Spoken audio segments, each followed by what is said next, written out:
Bienvenue à toutes et à tous. Nouvelle invitée ici sur le studio de Droit de Cité. On accueille Anne Lavaux. Merci d'être avec nous. Bonjour.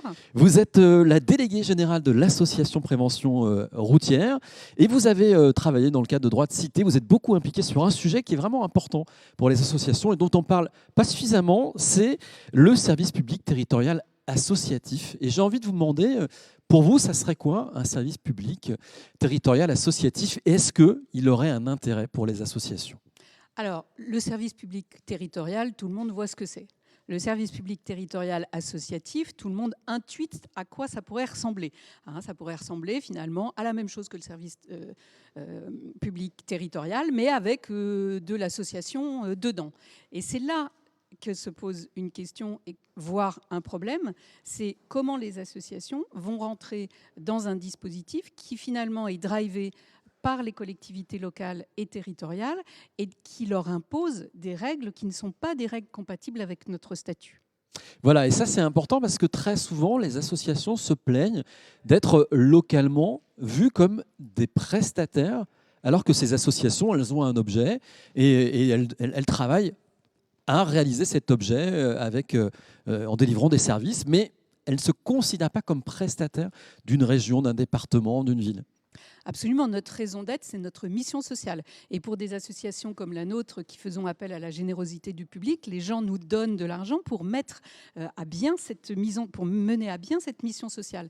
Et donc, à partir du moment où on est tenu de respecter des règles qui sont des règles de marché public, avec des appels à projets, avec une subvention qui ne va correspondre qu'à une facturation, eh bien, on tord le cou à notre modèle qui est celui de la mission sociale et qui est celui de l'intérêt général.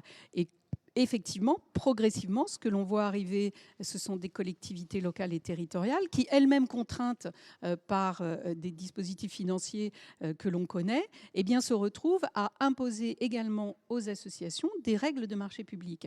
Et quand on se soumet à la réponse de ces appels à projets, eh bien, finalement, quelque part, on tord notre modèle et ce n'est pas forcément une bonne chose. Notre association essaye de résister à ça. Mais je vous promets que c'est compliqué parce que finalement, ça oblige parfois à renoncer. Or, on renonce en se disant, eh bien, on ne mène pas réellement notre mission puisque face à un modèle qu'on nous impose, on ne va pas remplir notre mission. Donc, c'est vraiment une quadrature du cercle qui est très complexe. Donc, les associations souhaitent vraiment qu'on aille vers un rééquilibrage du partenariat collectivité association? Eh bien, il faut aller vers un modèle qui est celui du soutien, de la subvention, et que ces subventions, et ça c'est très important, incluent également le fonctionnement. Parce que le problème, c'est qu'à partir du moment où votre subvention ne vient que rembourser une facturation, ça signifierait que finalement les associations doivent travailler pour rien, que le bénévolat n'a pas de valeur, que nos bénévoles ne sont pas formés, que nos bénévoles ne sont pas accompagnés, que les associations n'ont pas de collaborateurs salariés. Donc vous voyez, ça induit vraiment des choses qui sont très importantes et qui mettent à mal notre modèle. Là où la réalité, c'est que le monde associatif s'est considérablement professionnalisé.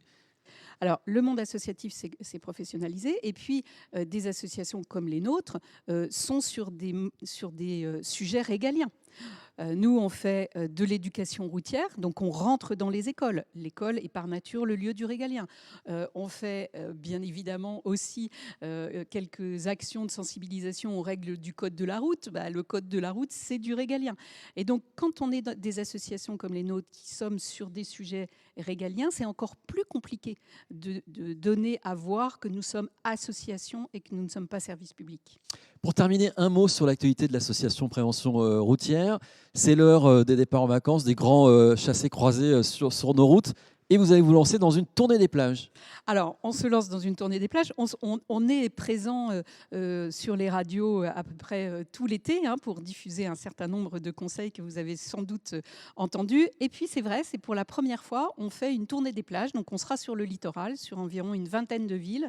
Et on va rappeler que voilà, c'est l'été, que le rosé est bien frais, qu'une bonne bière bien fraîche, quand il a fait chaud, c'est parfois agréable. Mais qu'il ne faut faut pas. On ne dit pas qu'il ne faut pas consommer, mais en revanche, il ne faut pas prendre le volant après. Il ne faut pas prendre le guidon non plus, parce que tout ça peut être dangereux pour soi-même et pour les autres. Et trottinettes comprises, on a vu les drames de ces Malheureusement, derniers jours. absolument. Merci beaucoup Anne Lavaux, Merci à vous. déléguée générale de l'association Prévention routière.